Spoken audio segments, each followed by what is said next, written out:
Hello दोस्तों, welcome in JBL. यहाँ swallowed star के वीडियो नोवेल बेस पर आधारित है।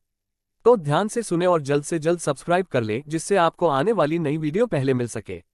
तो आज हम बात करेंगे सीजन 2 में एपिसोड 77 के पार्ट पे। अब आगे। काले धातु का मार्ग धूल में ढका हुआ था। पहले से लेजर के हमले केवल छोटे निशान छोड़ गए थे। हरक्यूलिस जैक धीरे धीरे और लगातार दरवाजे को ऊपर उठा रहा था। लेजर मार्ग में लुओ फेंग ने तेजी से खुद को क्लाउड कॉन्टैक्ट आर्मर में ढक लिया था। सिर से पांव तक वह पूरी तरह से ढका हुआ था। पहली नजर में वह एक रक्त लाल मूर्ति की तरह लग रहा था। लुओ फेंग ने जमकर दौड़ लगाई, जमीन के करीब चिपक गया और आगे बढ़ गया। उसके ऊपर उड़ने वाला शटल पहाड़ की दीवार में तब्दील हो गया था। लेजर बीम की चमक सीधे पहाड़ की दीवार और लुओ फेंग पर लगी। लुओ फेंग के नियंत्रण में जैसे ही पहाड़ की दीवार को गोली मारी गई, वह तुरंत 365 चाकू ब्लेड में अलग हो गया। इतने सारे चाकू ब्लेड के चारों ओर उड़ने के साथ लेजर की प्रतिक्रिया प्रणाली ने पकड़ लिया और उन्हें ब्लेड पर निर्देशित करते हुए और भी अधिक लेजर उत्पन्न करना शुरू कर दिया। लुओ फेंग की भी कुछ शॉट से मालिश पूरी थी। इकट्ठा करना। लुओ फेंग का पूरा शरीर एक लेजर से टकराया था और जमीन पर गिर गया था। बगल के लेजरों ने उसे बाईं ओर स्लाइड करने का कारण भी बनाया। एक पल में लुओ फेंग एक पिंग पोंग बॉल की तरह बन गया था, जिसे लेजरों के शॉट्स द्वारा बेतहाशा इधर उधर किया जा रहा था। फिर भी वह खुद को आगे बढ़ाने के लिए अपनी आत्मिक ऊर्जा को मजबूती से बनाए हुए था। लुओ फेंग पावर जैक के नीचे फिसल गया, जो जहाज में घुसकर जमीन में धंस गया था। मैं अंत में अंदर हूं। लुओ फेंग ने अपने पूरे शरीर में दर्द महसूस किया। उसी समय उसने महसूस किया कि बादल बेल की बेचैनी से संपर्क करता है, जैसे कि वह अभी भी कई शॉट से लड़खड़ा रहा था। लुओ फेंग मदद नहीं कर सकता था, लेकिन हंस रहा था। बहाना मत करो, यह कोई बड़ी बात नहीं थी। मैं करूंगा, जब हम वापस आएंगे तो आपको और खिलाएंगे। क्लाउड कॉन्टैक्ट कवच का रक्त लाल रंग झिलमिलाता और चमकने लगा, मानो वह बहुत उत्साहित हो। पीछे कॉकपिट का दरवाजा गिर गया और सीधे धातु के फर्श पर दुर्घटनाग्रस्त हो गया। लुओ फेंग ने अपने परिवेश का सर्वेक्षण किया। वो एक विशाल सीधे रास्ते में था। बाबता, अब हम कहाँ जाएं? लुओ फेंग को नहीं पता था कि उस अंधेरे रास्ते में कौन से खतरे उसका इंतजार कर रहे हैं। हाँ, लुओ फेंग, आप पहले ही ब्लैक ड्रैगन माउंटेन 181 जहाज में प्रवेश कर चुके हैं। आराम करो, अब कोई खतरा नहीं है। बाबता ने कहा, चलो जल्दी करो और कमांड रूम की ओर जाओ। सिग्नल डिवाइस को जहाज के एआई सिस्टम में डालें। केवल एक बार जब मैं सीधे जहाज से जुड़ जाता हूं तो मैं एआई के बचाव में हैक कर सकता हूं और इसे नियंत्रित कर सकता हूं। समझा? लुओ फेंग ने सिर हिलाया। अचानक नोटबुक के लिए स्टोरेज कार्ड जैसा कुछ दिखाई दिया। लुओ फेंग ने इसे लेने के लिए अपना हाथ उठाया। बस सुनहरे पक्ष का उपयोग करें और इसे स्लॉट में डालें। कमांड रूम में चलते हैं, बाबता ने कहा। ब्लैक ड्रैगन माउंटेन 181 जहाज का कमांड रूम। यह काला और काला था। जब लुओ फेंग पहले दरवाजे से फिसल गया था, जिस क्षण उसने जहाज में प्रवेश किया, विशाल कमांड रूम जगमगा उठा। सैन्य वर्दी पहने एक आदमी कमांड रूम के केंद्र में शांति से बैठा था। उसके पीछे काले कपड़े पहने 3 एंडलिंग खड़े थे। यह वर्दीधारी आदमी और उसके 3 अधीनस्थ हिल नहीं रहे थे। कमांड रूम का कंट्रोल डिस्प्ले जल उठा। स्क्रीन ने बड़ी संख्या में ब्रह्मांडीय भाषा के शब्द प्रदर्शित किए। मानव जाति, स्टार यात्री, स्पिरिट वॉरियर, घुसपैठ। खतरे का स्तर कमजोर। ब्लैक ड्रैगन माउंटेन 181 जहाज के निचले स्तरों के भीतर एक बंद कमरा अचानक रोशनी करता है। 3 स्थिर धातु रोबोटों के भीतर ये 3 रोबोट लगभग 2.1 या 2.2 मीटर लंबे थे। उनके पूरे शरीर काले थे, उनकी आंखें लाल क्रिस्टल थीं। जब जहाज के मुख्य एआई सिस्टम से सिग्नल पहुंचा तो 3 मेटल रोबोट की लाल क्रिस्टल आंखें जल उठीं। लुओ फेंग ने तेजी से सीढ़ियों का पीछा किया, ऊपरी मंजिल तक। लुओ फेंग, तुम्हें मारने के लिए उड़ने के पीछे 3 धातु के रोबोट हैं, बाबता ने कहा। लुओ फेंग चौंक गया और फिर जल्दी से भागा। जितनी संभव हो उतनी दूरी छोड़कर उसकी आंखें सामने की सीढ़ियों पर टिकी थीं। लुओ फेंग के पैरों में झटके महसूस हो सकते थे। ये पैरों के कंपन थे जो तेजी से दौड़ रहे थे और पकड़ रहे थे। बाबता, क्या तुमने नहीं कहा? हमारे प्रवेश करने के बाद कोई और खतरा नहीं होगा। यह जहाज 800,000 से अधिक वर्षों से डूबा हुआ है। यह वास्तव में अभी भी अपने रोबोटों का समर्थन करता है, इतना अधिक कि वे अभी भी काम कर रहे हैं। यह जिद्दी है। बाबता यह कहे बिना नहीं रह सका। इस जहाज के मालिक ने भंडारण कक्ष में बड़ी संख्या में बिजली के सेल एकत्र किए होंगे, जिससे यह आज तक अपनी शक्ति बनाए रख सकता है। लुओ फेंग के पास बाबता के साथ चर्चा करने का समय नहीं था। ऐसा इसलिए था क्योंकि मेटल रोबोट आ रहे थे। प्रकाश की एक काली किरण सीढ़ियों का पीछा करते हुए ऊपरी स्तर पर तेजी से दौड़ी। लुओ फेंग ने धातु के रोबोटों को स्पष्ट रूप से देखा था। उनका पूरा शरीर लौह धातुओं से बना था। उसकी आंखें लाल चमक रही थीं। उनकी मुट्ठियां बेमेल लग रही थीं, बस आकार के कारण वे बहुत बड़ी थीं, जैसे 2 भारी हथौड़े। लुओ फेंग का उड़ने वाला शटल माउंटेन ड्रिल में तब्दील हो गया। जिस दौरान रोबोट आ रहे थे, mountain drill 18 golden light beam के साथ जगमगा उठी। ड्रिल के चारों ओर तेजी से लपेटकर टिप पर इकट्ठा हो गई। पहाड़ की कवायद अपने साथ एक भयानक हवा और कान छिदवाने वाली आवाज लेकर आई, जो तेजी से एक रोबोट की छाती में घुस गई। इस बिंदु पर लुओ फैंग एक स्तर 3 सितारा यात्री स्पिरिट रीडर था। उड़ने वाला शटल भी 3 बड़े राज्यों के 9 चरणों के दूसरे स्तर तक पहुंच गया था, साथ ही साथ स्पिरिट ऊर्जा के 18 धागों को नियंत्रित कर रहा था। इस तरह के हमले से होंग और थंडर गॉड को भी नुकसान होगा। धातु के रोबोट सीधे सीढ़ियों पर उड़ गए थे और एक दीवार से जा टकराए थे। नीचे के 2 अन्य रोबोट भी ऊपर की ओर दौड़ पड़े। लुओ फैंग के चेहरे के ठीक सामने एक भारी मुक्का उड़ गया, क्योंकि माउंटेन ड्रिल ने सिर्फ एक रोबोट पर हमला किया था। उसके पास ठीक होने और दूसरी बार हमला करने का समय नहीं था। लुओ फैंग चुपके से चौंक गया, यह मेरी उड़ने की गति से काफी तेज है। उसी समय लुओ फैंग के दाहिने हाथ में एक अजीब सा कोड़ा दिखाई दिया, जो एक घुमावदार रेखा बना रहा था, जो धातु रोबोट के सिर पर बुरी तरह से टकरा रहा था। चाबुक की चपेट में आने के दौरान मेटल रोबोट ने लुओ फैंग के शरीर पर मुक्के मारना जारी रखा। उसके शरीर पर बड़ी संख्या में लताएं और पत्ते दिखाई दिए, उसकी रक्षा के लिए परतों पर परतें। लुओ फैंग को एक मुक्का मारा गया और वह पीछे की ओर उड़ गया। उस दौरान उसकी टकटकी ठंडी थी। उसके सामने एक लाल लाल धार दिखाई दी। यह टुकड़ा अविश्वसनीय रूप से तेज था। हाइब्रिड कॉपर एसेंस शॉर्ट, इसका सिर काट दो। तत्काल आत्मा ऊर्जा के 19 बेहद कठिन धागे 19 तंबुओं की तरह खुद को रक्त लाल शार्क के चारों ओर लपेटते हैं। उस पल में इसने एक अत्यंत मजबूत प्रेरणा शक्ति को छोड़ दिया। इससे शॉर्ट की गति काफी बढ़ गई। इसके अलावा, जैसा कि यह अविश्वसनीय रूप से तेज था, इसके साथ मिलने वाला वायु प्रतिरोध बेहद कम था।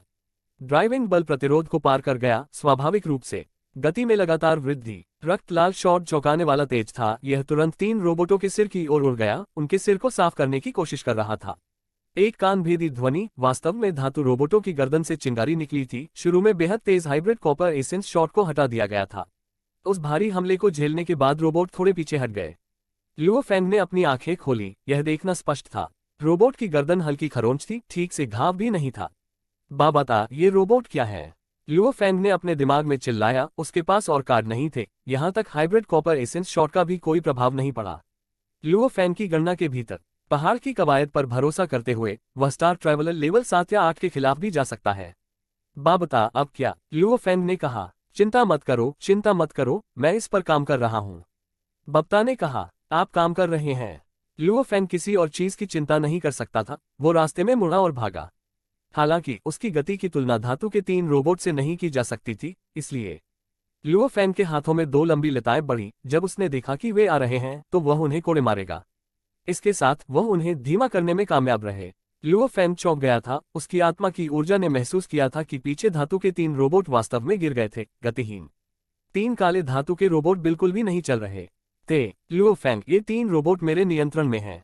बप्ता ने कहा। नियंत्रण? लुओ फैंग हैरान था। इन धातु रोबोटों को जहाज के वायरलेस एआई सिस्टम द्वारा नियंत्रित किया गया था। चूंकि वे वास्तव में वायरलेस सिग्नल थे। जब तक सुरक्षा का स्तर इतना ऊंचा नहीं है, मैं इसे हैक कर सकता हूं। जब आप पहले उनसे लड़ रहे थे, मैं जल्दी से हैकिंग पर काम कर रहा था और अब मुझे 3 रोबोटों का पूरा नियंत्रण मिल गया है। बप्ता अपने आप से बहुत संतुष्ट थे। रोबोट के खतरे का स्तर वास्तव में इतना अधिक नहीं है। यह सिर्फ इतना है कि उनका पूरा शरीर धातु का है। ये तीनों काले येट्रियम धातु से बने हैं। आपके लिए उन्हें तोड़ना बहुत मुश्किल है। ब्लैक येट्रियम धातु, यहां तक ब्रह्मांड स्तर के झगड़ों को भी इसे तोड़ने के लिए बड़ी मात्रा में प्रयास करना पड़ता है। लुओ फैंग ने एक गहरी सांस ली। आगे बढ़ते हुए 3 मेटल रोबोट आज्ञाकारी ढंग से पीछे चल रहे थे। लुओ फैंग ने अचानक आगे देखा। यह एक अति सुंदर दिखने वाला चांदी का दरवाजा था। हम कमांड रूम पहुंच गए हैं, बप्ता ने कहा। 3 मेटल रोबोट प्राप्त करने के बाद भी लुओ फैंग बिल्कुल भी उत्साहित नहीं था। उसके दिमाग में बस एक ही विचार चल रहा था कि सुनहरी सींग वाले जानवर को मारने के लिए एक मजबूत पर्याप्त हथियार हासिल किया जाए। यह संपूर्ण पृथ्वी की मानवता के अस्तित्व का सवाल था। चांदी के दरवाजे को खोलने के लिए लुओ फैंग ने काफी ताकत का इस्तेमाल किया। जहाज के डूबने के बाद से यह दरवाजा खुला नहीं था। जिस क्षण लुओ फैंग ने इसे खोला, अंदर और बाहर के बीच हवा में हल्का संवहन था। विशाल और शानदार कमांड रूम से एक हवा निकली। केंद्र में एक वर्दीधारी सैन्यकर्मी बैठा था। उसके पीछे 3 काले वर्दीधारी अंगरक्षक थे। अंदर लोगों को देखकर लुओ फैंग चौंक गया। एक हवा चली। खुर्ची बैठे सिपाही को छूते ही वह धूल की तरह चूर चूर हो गया। उसकी वर्दी तक धूल धूसरित हो गई थी। यह ऐसा ही था कि उसका पूरा शरीर, जो कि चूर चूर हो गया था। पीछे उनके 3 अंगरक्षक थे। जो कुर्सी पर है, वह मृत सैनिक वास्तव में एक प्रमुख व्यक्ति था। ये तीनों बॉडीगार्ड असल में इंसान नहीं है। ये एक खास तरह का मर्चेंडाइज है जिसे लिक्विड सिल्वर गार्ड कहा जाता है। बप्ता ने गर्व से कहा। ये लिक्विड सिल्वर गार्ड, उनकी मुख्य सामग्री लिक्विड सिल्वर ब्लैक येट्रियम से भी अधिक महंगा है। यहां तक उनके पास बिल्ट इन एआई सिस्टम भी है। आमतौर पर वे इंसानों की तरह ही व्यवहार करते हैं। वे बात भी कर सकते हैं और काम आदि चला सकते हैं। उनके शरीर की संरचना तरल चांदी से बनी है। उनके शरीर पानी की तरह हैं, भले ही उन पर मजबूत विरोधियों द्वारा हमला किया जाए, वे प्रभाव के बल को आसानी से कम कर सकते हैं। जब आप किसी का सामना करते हैं तो वे ब्लॉक करने के लिए अपने पूरे शरीर का उपयोग कर सकते हैं। भले ही उनके हमले बहुत मजबूत नहीं हैं, लेकिन जब वे गिरे होते हैं तो ब्रह्मांड स्तर के योद्धाओं को भी मुक्त होने के लिए काफी समय का उपयोग करना होगा। वे बहुत अच्छे अंगरक्षक हैं, बाबता ने कहा। हालांकि ये लिक्विड सिल्वर गार्ड मशीनों से अलग हैं। लिक्विड सिल्वर गार्ड 1 केवल अपने स्वामी का आदेश सुनते हैं। 2 उन्हें अपने जीवन को बनाए रखने के लिए शक्ति की आवश्यकता होती है। शक्ति उनके लिए जीवन शक्ति की तरह होती है। 800,000 से अधिक वर्षों में उनकी ऊर्जा समाप्त हो गई है, बाबता ने कहा। भले ही यह नहीं था, जहाज का एआई लिक्विड सिल्वर गार्ड का आदेश नहीं दे सकता। लुओ फेंग ने सिर हिलाया। तभी अचानक कमांड रूम के बारे में ब्रह्मांड की भाषा गूंज उठी। कृपया जाए। लुओ फेंग अपना सिर हिलाए बिना नहीं रह सका। पिछले साल के दौरान बाबता के मार्गदर्शन में ब्रह्मांड की भाषा अभी भी बोलना मुश्किल हो सकती थी। जवाब देने के तरीके पर विचार करने से पहले अपने दिमाग में मैंडरिन में लगातार अनुवाद करना पड़ता था, लेकिन सुनना अब बहुत बड़ी समस्या नहीं थी। लुओ फेंग सिग्नल डिवाइस को कंट्रोल बोर्ड के बाईं ओर उस हरे रंग के प्रवेश बिंदु में डाले। बाबता ने कहा, जहाज के एआई और उसकी बकवास से परेशान मत हो। एआई चाहे कितना भी बुद्धिमान हो, एआई के अलावा और कुछ नहीं है। यदि वे हथियारों या किसी भी चीज को नियंत्रित नहीं कर सकते हैं तो वे कोई खतरा पैदा नहीं करते हैं। लुओ फेंग ने तुरंत सिग्नल डिवाइस को बोर्ड पर हरे प्रवेश बिंदु में डाला। कमांड रूम के भीतर तुरंत एक कान छिदवाने वाला अलार्म बज उठा। बड़ी संख्या में शब्द तुरंत स्क्रीन पर दिखाई दिए। हाँ, मुझे देखो लुओ फेंग, यह एआई का सिस्टम खराब नहीं है। हालांकि हैकिंग के 30 मिनट के भीतर यह ब्लैक ड्रैगन शिप हमारा हो जाएगा। बाबता ने तुरंत अपनी हैकिंग पर ध्यान देना शुरू कर दिया। जहाज का एआई सिस्टम भी स्वाभाविक रूप से विरोध करने लगा और अपनी रक्षा शुरू कर दी। चेतावनी, हमला। ब्रह्मांड की भाषा गूंज उठी। कृपया 30 सेकंड के भीतर पासवर्ड दर्ज करें, वरना आत्मा विनाश होगा। 30, 29, 28। जब वह आवाज सुनाई दी, लुओ फेंग की अभिव्यक्ति बदल गई। धिक्कार है, आत्मा विनाश की प्रक्रिया। लुओ फेंग, हम मुसीबत में हैं। इस जहाज का मालिक बहुत ज्यादा बुरा है। उसने वास्तव में एआई को आत्मा विनाश के लिए प्रोग्राम किया था जब उस पर हमला किया गया था। जाहिर तौर पर बाबता भी घबरा रहा था। अब क्या करें? क्या कोई और रास्ता नहीं है? लुओ फेंग ने पूछा। 30 सेकंड। ब्रह्मांड की सबसे मजबूत एआई भी संभवतः 30 सेकंड के भीतर इस तरह की प्रणाली में हैक नहीं कर सकती है। बाबता दहशत में था। मुझे बुलशिट पासवर्ड के बारे में कोई जानकारी नहीं है। यह खत्म हो गया है। मैं इस एआई सिस्टम को तबाह करना चाहता था। मुझे उम्मीद नहीं थी कि वह आत्महत्या की हद तक विरोध करेगी। खत्म हो गया, खत्म हो गया। बाबता बेबस महसूस कर रहा था। लुओ फेंग क्रोध के अलावा कुछ नहीं कर सका। बाबता, इस समय इस तरह के शब्दों को कहने का कोई मतलब नहीं है। जल्दी से कोई उपाय सोचो, हमें क्या करना चाहिए? रिस्ट कफ वर्चुअल स्पेस के भीतर बाबता की रक्त लाल आंखें खुली हुई थीं। उसने कुछ बार पलक झपकाए। वह जानता था लुओ फेंग बहुत गुस्से में था। वास्तव में लुओ फेंग अंदर ही अंदर गुस्से में था। बाबता के साथ मजाक करने का समय नहीं था। लुओ फेंग बेहद चिंतित था। कोई विकल्प नहीं है, मन ही मन बाबता ने उदास स्वर में कहा।